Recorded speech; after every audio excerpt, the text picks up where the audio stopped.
നമസ്കാരം. പയ്യന്നൂരിൽ നിന്ന് ബംഗളൂരുവിലേക്ക് പോയ കേരള KSRTC സ്വിഫ്റ്റ് ബസ് ബംഗളൂരുവിൽ വെച്ച് തീപിടിച്ചു. ബസ് കത്തിയെങ്കിലും അതിലുണ്ടായിരുന്ന യാത്രക്കാരും ജീവനക്കാരും അത്ഭുതകരമായി പരിക്കേൽക്കാതെ രക്ഷപ്പെട്ടു. വെള്ളിയാഴ്ച വൈകുന്നേരം ഏകദേശം 6:45 ഈ സംഭവം നടന്നത്.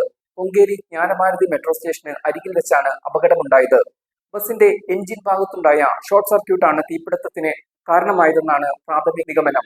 എഞ്ചിനിൽ നിന്ന് തുടങ്ങിയ തീ ബസിന്റെ മുൻഭാഗത്തേക്കും ഉൾവശത്തേക്കും വേഗത്തിൽ പടരുകയും ബസിന്റെ മുൻഭാഗം പൂർണ്ണമായി കത്തി നശിക്കുകയും ചെയ്തു.